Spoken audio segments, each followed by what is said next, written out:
새벽 기도에 나오신 우리 성도님들을 축복합니다. 시간 제가 기도하겠습니다. 하나님 아버지 고맙고 감사합니다. 오늘 또 복된 하루를 우리에게 허락하여 주시니 감사합니다. 날씨가 무덥지만 그 가운데서도 또 주님을 바라보며 하루를 시작합니다. 주님, 또 우리 말씀으로 말씀하여 주시고 또 말씀 붙들고 기도의 자리에 깊이 나아가는 시간 되게 하옵소서. 예수님 이름으로 기도합니다. 아멘. 우리 하나님의 말씀은 예레미야 47장 1절에서 48장 10절 말씀입니다. 예레미야 47장 말씀, 41장 1절에서 48장 10절 말씀입니다. 제가 읽도록 하겠습니다. 바로가 가사를 치기 전에 블레셋 사람에 대하여 선지자 예레미야에게 임한 여호와의 말씀이라. 여호와께서 이와 같이 말씀하시되, 보라, 물이 북쪽에서 일어나 물결치는 시내를 이루어 그 땅과 그 중에 있는 모든 것과 그 성읍과 거기에 사는 자들을 휩쓸리니 사람들이 부르짖으며 그 땅 모든 주민이 울부짖으리라. 군마의 발굽소리와 달리는 병거 바퀴가 진동하는 소리 때문에 아버지의 손맥이 불려서 자기의 자녀를 돌보지 못하리니 이는 블레셋 사람을 유린하시며 두로와 시돈에 남아있는 바 도와줄 자를 다 끊어버리신 날이 올 것이라. 여호와께서 갑돌 성에 남아있는 블레셋 사람을 유린하시리라. 가사는 대머리가 되었고 아스글론과 그들에게 남아있는 평지가 잠잠하게 되었나니 내가 내 몸 베기를 어느 때까지 하겠느냐. 오라, 여호와의 칼이라. 내가 언제까지 쉬지 않겠느냐. 내 칼집에 들어가서 가만히 쉴지어다. 여호와께서 이를 명령하셨은즉 어떻게 잠잠함에 쉬겠느냐. 아스글론과 해변을 치려하여 그 정하셨느니라 하니라. 모압에 관한 것이라. 만군의 여호와 이스라엘의 하나님께서 이와 같이 말씀하시되, 오라 드부여, 그가 유린당하였도다. 기레다임이 수치를 당하여 점령되었고 미스갑이 수치를 당하여 파괴되었으니 모압의 찬송소리가 없어졌도다. 헤스본에서 무리가 그를 해하려고 악을 도모하고 이르기를 와서 그를 끊어서 나라를 이루지 못하게 하자 하는도다. 마데니여, 너도 조용하게 되리니 칼이 너를 뒤쫓아 가리라. 호로나임에서 부르짖는 소리여, 황폐와 큰 파멸이로다. 모압이 멸망을 당하여 그 어린이들의 부르짖음이 들리는도다. 그들이 루잇 언덕으로 올라가면서 울고 호로나임 내리막길에서 파멸의 고통스러운 울부짖음을 듣는도다. 도망하여 내 생명을 구원하여 광야의 노간주 나무같이 될지어다. 내가 내 업적과 보물을 의뢰함으로 너도 정복을 당할 것이요 그모스는 그의 제사장과 고관들과 함께 포로되어 갈 것이라. 파멸한 자가 각 성읍에 이를 것인즉 한 성읍도 면하지 못할 것이며 골짜기가 멸망하였으며 평지가 파멸되어 여호와의 말씀과 같으리로다. 모압에 날개를 주어 나라 피하게 하라. 그 성읍들이 황폐하여 거기에 사는 자가 없으리로다. 여호와 이를 게을리하는 자는 저주를 받을 것이요 자기 칼을 금하여 피를 흘리지 아니하는 자도 저주를 받을 것이로다. 아멘. 오늘 본문 말씀은 블레셋과 모압을 향한 심판, 하나님의 심판의 메시지를 예레미야가 전하는 말씀입니다. 블레셋은 지중해 연안을 따라 형성된 국가입니다.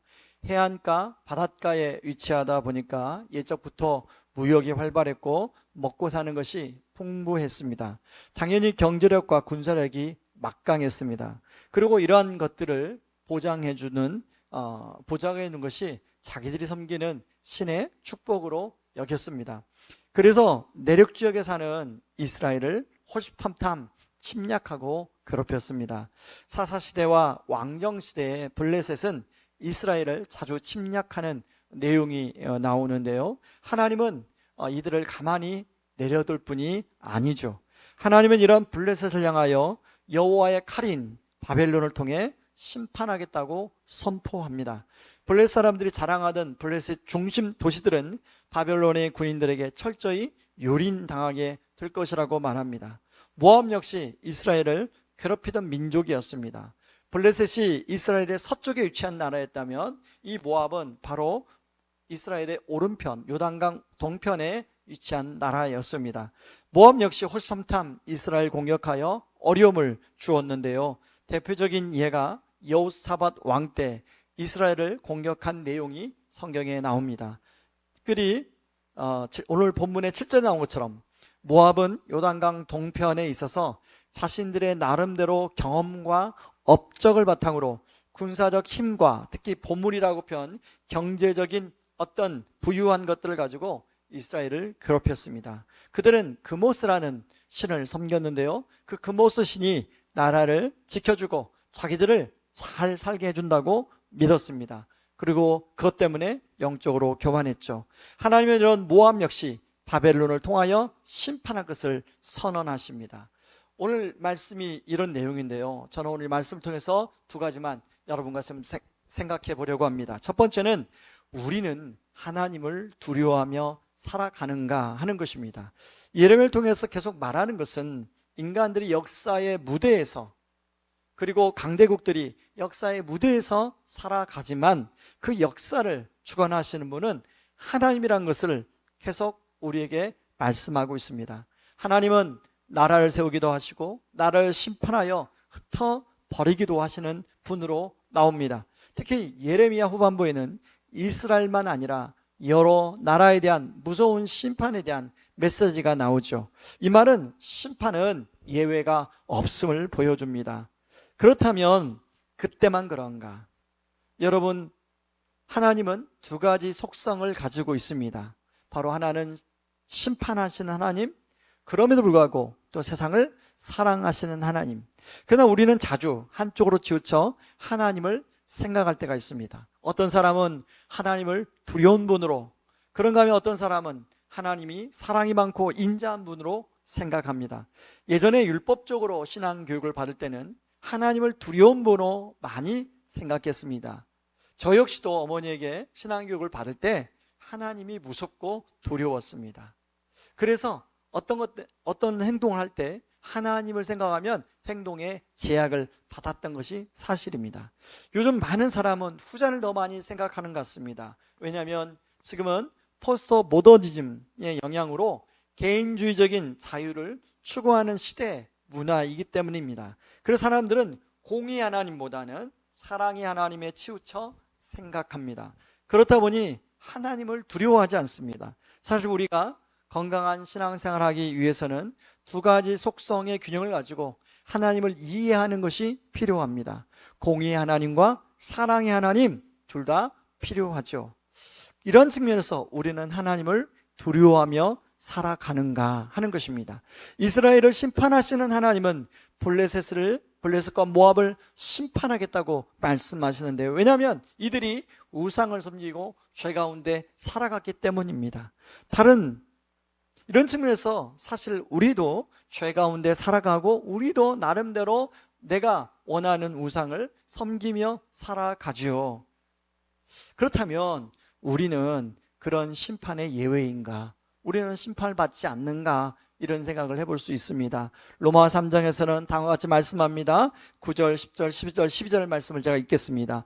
그러면 어떠하냐? 우리는 나으냐? 결코 아니라 유대인이나 헬라이나 다 죄 아래 있다고 우리가 이미 선언하였느니라. 기록된 바 의인은 없나니 하나도 없으며 깨닫는 자도 없고 하나님을 찾는 자도 없고 다 치우쳐 함께 무익하게 되고 선을 행하는 자 없나니 하나도 없도다 말합니다. 바울은 그렇게 그 누구도 하나님의 심판을 피해갈 수 없다고 이야기합니다. 저와 여러분도 마찬가지입니다. 그러므로 우리가 이런 하나님을 생각하면 두려워하지 않을 수 없습니다. 히브리서 9장 7절은 한 번 죽는 것은 사람에게 정하신 것이요 그 후에는 심판이 있으리라고 말씀합니다. 이 말은 무슨 말입니까?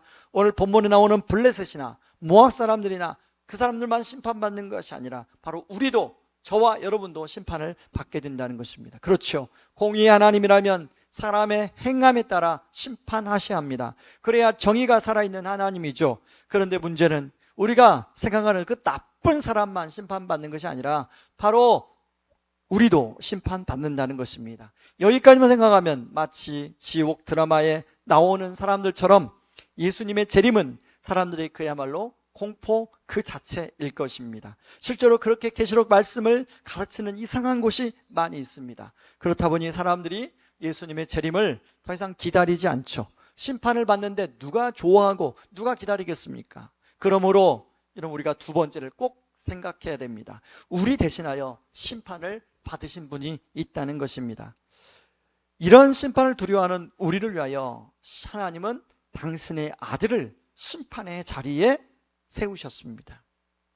예수님은 하나님 말씀에 순종해서 기꺼이 그 심판의 자리로 나가셔서 그 심판을 받게 됩니다. 여러분, 이것을 이사야 53장 4절 5절은 이렇게 말합니다. 그는 실로 우리가 받아야 할 고통을 대신 받고 우리가 겪어야 할 슬픔을 대신 겪었다. 그러나 우리는 그가 징벌을 받아서 하나님께 맞으며 고난을 받는다고 생각하였다. 그러나 그가 찔린 것은 우리의 허물 때문이고 그가 상처받은 것은 우리의 악함 때문이다. 그가 징계를 받음으로써 우리가 평화를 누리고 그가 매를 맞음으로써 우리의 병이 나았다.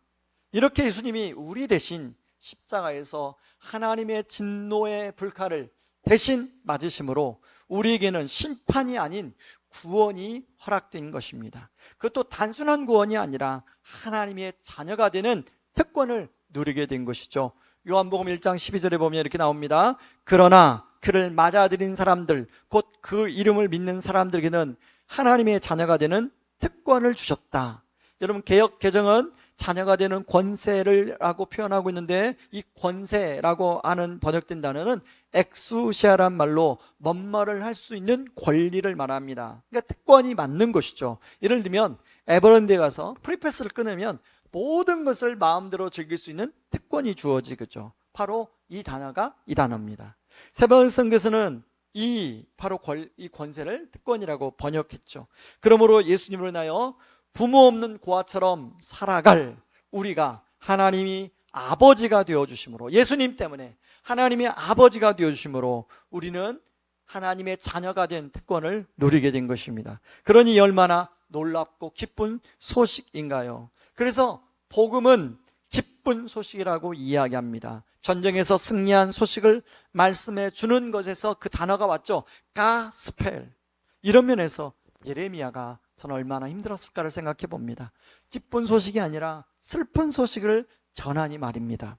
그리고 그것이 이루어지는 것을 직접 눈으로 지켜봤으니 예레미야가 받았던 그 고통은 이루 말할 수 없을 것입니다. 그럼에도 불구하고 예레미야는 하나님께 순종하여 그 슬픔의 소식을 전하고 있습니다. 그러나 하나님은 더 이상 우리에게 슬픔의 소식을 전하라고 하지 않습니다. 기쁨의 소식을 전하라고 합니다. 심판을 피할 길을 전하라고 하십니다. 바로 그것은 우리 대신 심판받으실 예수님이 하신 일이 진심으로 믿고 그분을 나의 주인으로 삼고 자녀로 살아가는 사람들에게는 심판을 피할 수 있다는 것입니다. 하나님의 자녀로 영원한 생명을 누릴 수 있게 된다는 것입니다. 저와 여러분, 오늘 하루 이 기쁜 소식을 누군가에게 나누고 전해보고 싶지 않으신가요?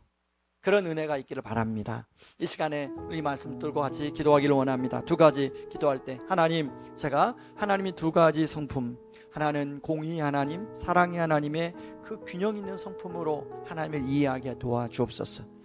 또 하나는 심판이 아닌 복음의 기쁜 소식을 저를 통해 사람들에게 전해줘 그분들이 정말 그 기쁜 소식을 듣고 예수님을, 하나님을 알게 하여 주시옵소서. 우리 같이 한번 기도하며 시작합니다. 같이 기도하겠습니다.